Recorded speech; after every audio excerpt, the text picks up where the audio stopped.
अस्सलाम वालेकुम नाज़रीन, आप यूट्यूब चैनल देख रहे हैं। मैं इमरान खान हूँ। सैलाब से नुकसानात पंजाब में बढ़ते चले जा रहे हैं। मैं कुछ सैलाब की सूरत आपके सामने रख देता हूँ। गुजरांवाला डिवीज़न में अब तक की इतला के मुताबिक 15 अफराद जो हैं वो जाँ बहक हो गए हैं सैलाब की वजह से, और मुख्तलिफ जगहों पर अलग अलग तरह से नुकसान हो रहा है। नुकसान की अगर तफसीलात आप देखें तो सबसे ज़्यादा नुकसान फसलों को हुआ है। खड़ी फसलें बहुत बड़े पैमाने पर तबाह हुई हैं और ज़रूरी जो आलात है किसान के उन्हें नुकसान हुआ है। तो सबसे ज़्यादा नुकसान जो है वो फसलों का और ज़रूरी आलात का हुआ है। सिर्फ एक ज़िले की मैं बात करूँ तो पाकपतन में 80 किलोमीटर तवील एक पट्टी है, वहाँ खड़ी फसलें पानी के नीचे डूब गई हैं और ये सूरत हाल है फसलों के साथ जो हो रही है। और दूसरा जो बड़ा नुकसान है वो घरों और घरेलू सामान का नुकसान हुआ है। लोगों का करोड़ों अरबों रुपए का सामान जो है वो ख़राब हो गया। ताजरों की दुकानों में पानी चला गया। सियालकोट से ऐसे मनाज़िर आए, बड़ी तकलीफ थे। वहाँ पे बारिश लगातार चल रही है, रिकॉर्ड बारिशें हो रही हैं।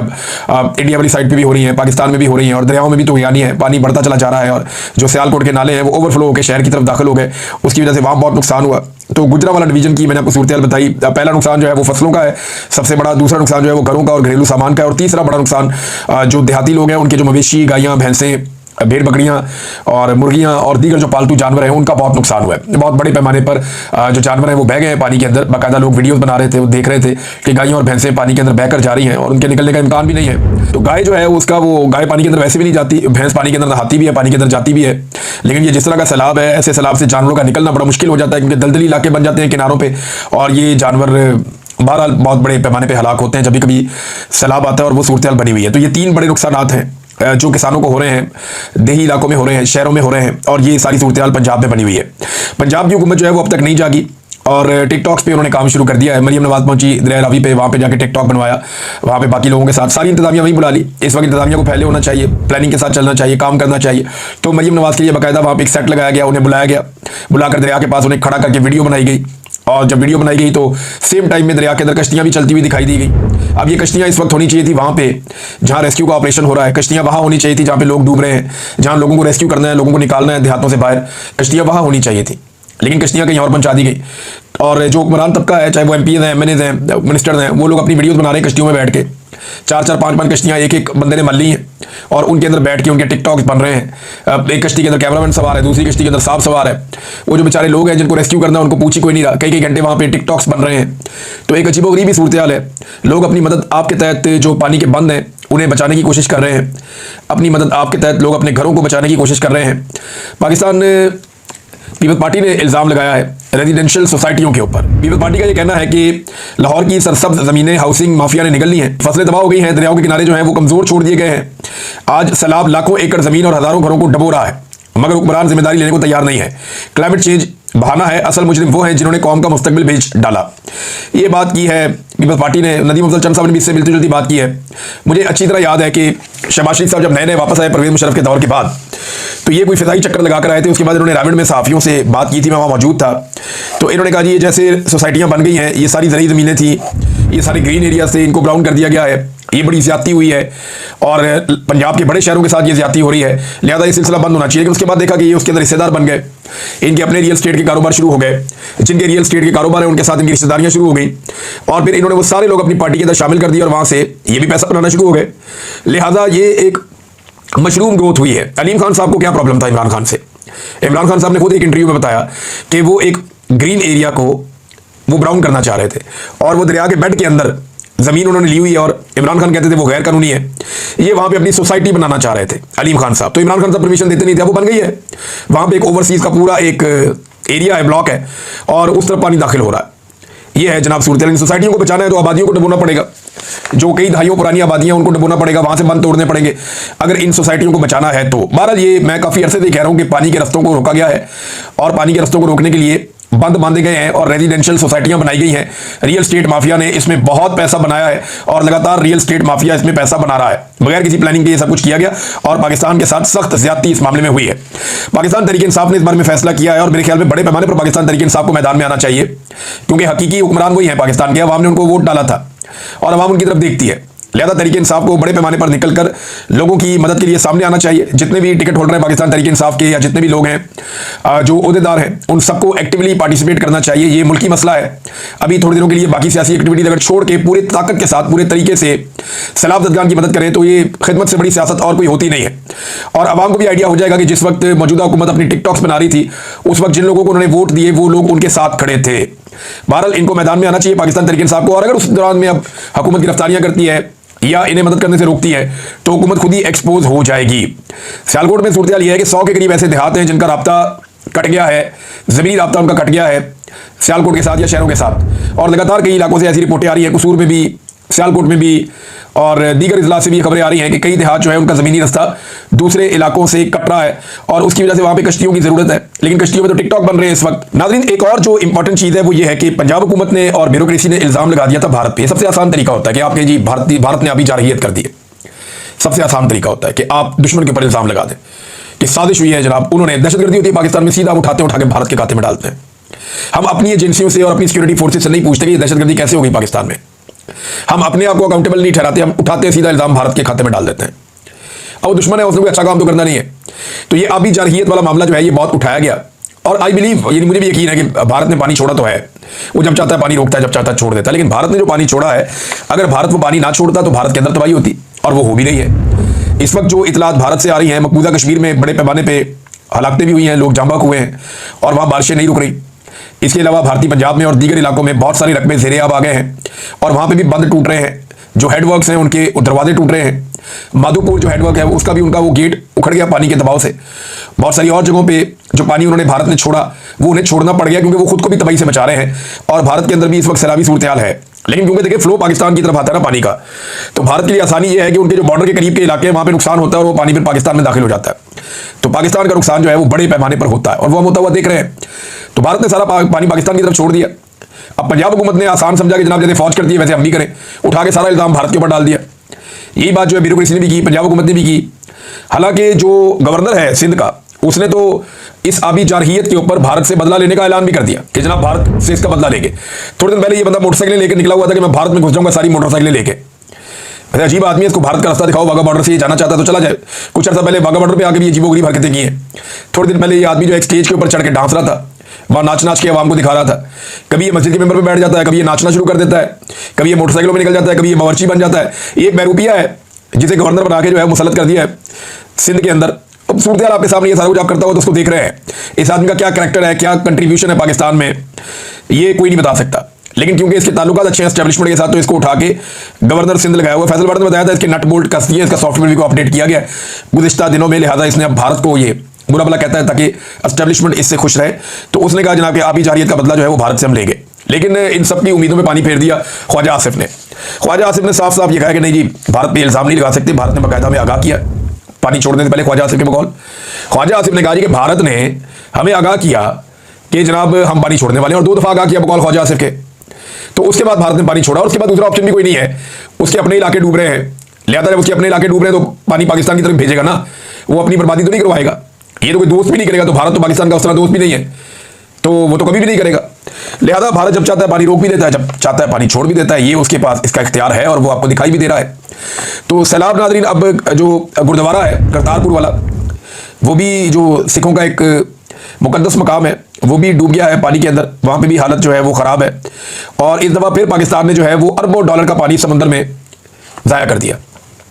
यानी जब भी पाकिस्तान के अंदर फ्लड्स आते हैं, सैलाब आने के अलावा भी हम अपना पानी बहुत बड़ी मिकदार में समंदर की नज़र कर देते हैं।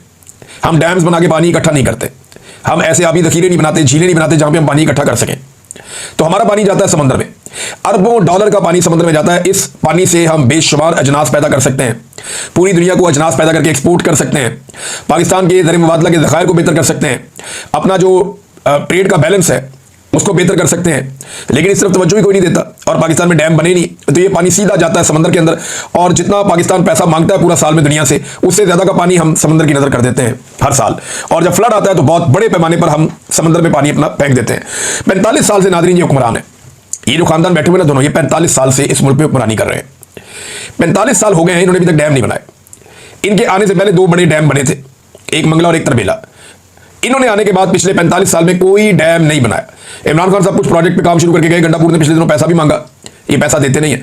अब ये नया चूरन बेच रहे हैं कौम को। वज़ीर इत्तलात ने कहा, फेडरल जो है उसने कहा जी कि ये इंफॉर्मेशन मिनिस्टर के बकौल कि वज़ीर आज़म ने चारों वज़ीर आला से मिलकर उनकी हमायत से नए डैम्स की हिकमत अमली बना ली है। तो 45 साल हो गए, अब जाके इसने हिकमत अमली बनाई है।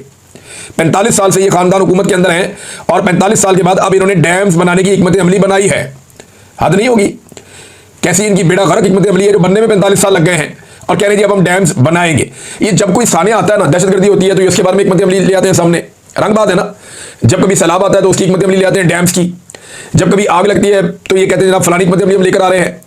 जब कभी कोई लैंडस्लाइडिंग होती है, कोई और मामला होता है जी हम उसकी हिकमत अमली लेकर आ रहे हैं। तो जिस जिस तरह के मसाइल आते हैं ना, ये उस तरह की हिकमत अमली इनके पास बनी बनाई पड़ी है, ये कौम के सामने रख देते हैं और काम टकेगा नहीं करते। आज ये सैलाब खत्म हो जाएगा, सब भूल जाएंगे। किसान बेचारा पहले से गरीब हो जाएगा, कमजोर हो जाएगा, उसको लंबा टाइम लगेगा वापस अपने आप को सर्वाइव करने में। जब वो ठीक होगा, चीजें मामूलात में आएंगी, उसके बाद कुछ अर्से के बाद आप देखेंगे कोई और सानिया होगा तो ये उसके लिए हिकमत अमली लेकर आ जाएंगे। तो हिकमत अमली ये लेकर आते हैं। ये डैम इनको भूल जाने हैं, थोड़े दिनों के बाद ये किसी नए इशू के ऊपर लग जाएंगे। ये सिर्फ बयानात की हद तक होता है, उसके अलावा कुछ नहीं है। नाज़रीन, जो दहशतगर्दी की अदालत है लाहौर में, वहां पे पेश किया जा रहा है इमरान खान साहब की फैमिली को। और इसके लिए पाकिस्तान तहरीक इंसाफ ने 28 अगस्त बरोज़ जुमेरात, यानी आज के दिन में, सॉरी 9:30 बजे उन्होंने कहा जी कि सारे पहुंचे, अली बापा के बेटे को दहशतगर्दी की अदालत में पेश किया जाएगा। तो इस पर पाकिस्तान तहरीक इंसाफ ने अनाउंस किया है कि तमाम टिकट होल्डर्स और जितने भी अहम अहदेदार हैं वो सारे के सारे, और जो यूथ है और जो ISF है, ये सब लोग पहुंचे वहाँ अदालत के बाद, ताकि इमरान खान साहब की फैमिली के साथ जो जुल्म और ज्यादती हो रही है उसके खिलाफ आवाज़ उठाई जा सके। नाज़रीन, एक खबर जो चल रही थी कल दुनिया न्यूज़ पे, वो अब दोबारा चलाएगी एयरवाई न्यूज़ पे, यानी पाकिस्तान डूब रहा है, मईशत तबाह हो गई है, दहशतगर्दी में लगातार इजाफा हो रहा है। एक पूरा सूबा जो है वो नो गो एरिया बन गया है। एक दूसरा सूबा है जहाँ पे बहुत सारे इलाकों में आप जा नहीं सकते। लेकिन इसके बावजूद जो एस्टेब्लिशमेंट है उसकी तवज्जो एक्सटेंशन पे, कि एक्सटेंशन की टेंशन किसी तरह खत्म हो जाए। कैप्टन सफदर ने भी उसके ऊपर स्टेटमेंट दिया है। वैसे कैप्टन सफदर ने एक बड़ा अजीबोगरीब स्टेटमेंट दिया। उन्होंने प्रेस क्लब के अंदर ये कह दिया कि नवाज शरीफ हज़ारा से भी जीता था। प्रेस क्लब में बैठे हुए थे, बात करते, साफी भी थे कि जनाब नवाज शरीफ हज़ारा से भी इलेक्शन जीता था, वो तो गिनती में नवाज शरीफ को हरा दिया। साफियों के कह के छूट गए, साफियों ने हंसना शुरू कर दिया और इसको मजाक करार दे दिया। आप अंदाजा करें कि अब ये जीतने की बात भी करते हैं ना तो लोग हंसते हैं। इमरान खान साहब ने एक बात की है और ये बात रिपोर्ट हुई है इमरान खान साहब से जो मुलाकात की, जिन लोगों ने उन्होंने बात रिपोर्ट की। और इमरान खान साहब ने क्या कहा, जरा ये आप सुन लें। इमरान खान साहब कहते हैं कि जी इंसान के पास 3 ताकतें हैं, रूहानी, इखलाकी और जिस्मानी। सबसे कमतर ताकत जिस्मानी है। हमने रूहानी और इखलाकी ताकत के साथ खड़े रहना है। किसी के पास ख्वाह टैंक, पिस्तौल और बंदूकें हों, वो पसपा होंगे। रूहानी और इखलाकी ताकत यकीनन फतहयाब होगी। ये इमरान खान साहब का एक स्टेटमेंट है। इससे पता चलता है कि इमरान खान साहब क्या सोच रहे हैं और मामला किस तरफ जाएगा। अब एस्टेब्लिशमेंट ने इमरान खान साहब का जो केस चल रहा था तोशाखाना 2 वाला, उसे रुकवा दिया है और उसकी जो है वो मुलतवी करवा दी है समात। इमरान खान साहब का ट्वीट आने के बाद, हाँ, ट्वीट से मुझे एक चीज़ याद है, मैं आपके साथ शेयर करता हूँ कि इमरान खान साहब की पार्टी है वो कौन कौन से लोग हैं जिन्होंने इमरान खान साहब का ट्वीट रीट्वीट नहीं किया। अच्छा, ये वो सारे लोग हैं जो उनकी कोर कमेटी के अहम लोग हैं ना। ये कोर कमेटी है वो कौन से मेंबर हैं जिन्होंने इमरान खान साहब का ट्वीट रीट्वीट नहीं किया।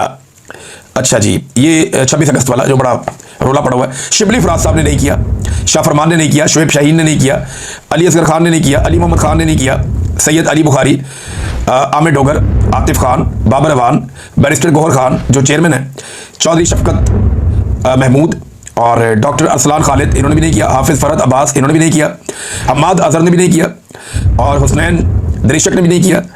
और इसके अलावा जी कमल शौकत साहबा ने भी नहीं किया, खुरम शेर जमान साहब ने भी नहीं किया, मेजर ताहिर सादिक साहब ने भी नहीं किया, मोनिस अलाई ने भी नहीं किया और काजी अनवर साहब ने भी नहीं किया, रऊफ हसन साहब ने भी ये ट्वीट नहीं किया, मलिक तैमूर मसूद ने भी नहीं किया, वलीद इकबाल साहब ने भी नहीं किया, तैमूर सलीम खान झगड़ा साहब ने भी नहीं किया, बैरिस्टर उमैर नियाजी साहब ने नहीं किया और जुल्फी बुखारी साहब ने भी नहीं किया, शहराम खान तरकई ने भी नहीं किया, सलमान अकबर राजा ने भी नहीं किया, नूरुल हक कादरी ने नहीं किया, डॉक्टर मुनीर बलोच ने भी नहीं किया, साहबजादा हामिद रजा, ये वैसे पाकिस्तान तहरीक इंसाफ से तो नहीं है लेकिन ये उनकी मेन लोगों में शामिल होते हैं, बैरिस्टर अली जफर, सरदार लतीफ़ खान खोसा, जैन कुरैशी, जमाल एहसन खान ईसा खेल, मियाँ असलम इकबाल, शहरियार अफरीदी, फैसल जावेद खान, सरदार अजहर तारिक खान और साहबजादा महबूब सुल्तान। अच्छा, ये वो लोग हैं जो उनकी कोर कमेटी के मेंबर्स हैं। इनमें से किसी ने भी इमरान खान साहब का जो ट्वीट है, जो सख्त ट्वीट है, उसको रीट्वीट नहीं किया। अब इन्होंने क्यों नहीं रीट्वीट किया, ये तो अब यही जवाब दे सकते हैं। या तो ये इमरान खान साहब के मौक़िफ़ को पसंद नहीं करते।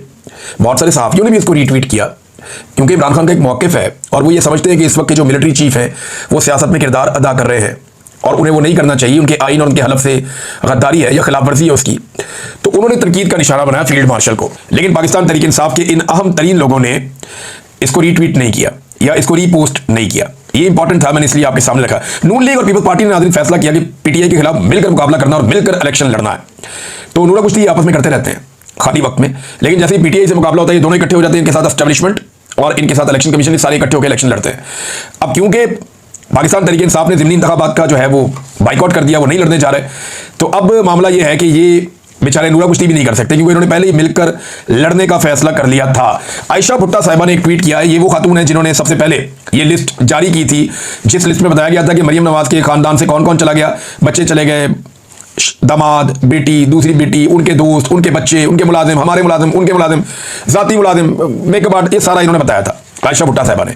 तो उसके बाद जैसी बदतमीजी की इंफॉर्मेशन मिनिस्टर ने, वो बहुत ही मायूब है। तो उसका इन्होंने जवाब दिया आयशा भुट्टा साहिबा ने कि उज़्मा बुखारी, आज के आपके नाम के साथ मैं साहिबा नहीं लगाऊंगी, क्योंकि आप पब्लिक टैक्स मनी का हिसाब मांगने पर आप इसे बाहर होकर इखलाक बाख्ता गुफ्तगू पर उतर आई हैं। आप लोगों की अमियों को छोड़े, अब ये नामुनासिब था लोगों की माओ बहनों तक जाना, लेकिन ये एक मिनिस्टर की जुबान से ये चीज़ें अच्छी नहीं लगती। लेकिन अब एस्टेब्लिशमेंट की मर्जी है, उन्होंने लाके ऐसे लोगों को बिठा दिया है, तो ठीक है, इसको भुगतेंगे, अवाम भी भुगतेगी, आप भी भुगतें। तो उन्होंने कहा जी पहले अपनी और अपने छोटे भाई की करप्शन का जवाब दें, वही भाई जो इन्फॉर्मेशन डिपार्टमेंट चला रहा है। अच्छा, इनका कोई भाई इन्फॉर्मेशन डिपार्टमेंट भी चला रहा है। चले वो चीज़ें सामने आ जाएंगी, अगर होंगी तो। अब तक के लिए इतनी अपना ख्याल रखिएगा, अपने चैनल का भी। अल्लाह हाफिज़।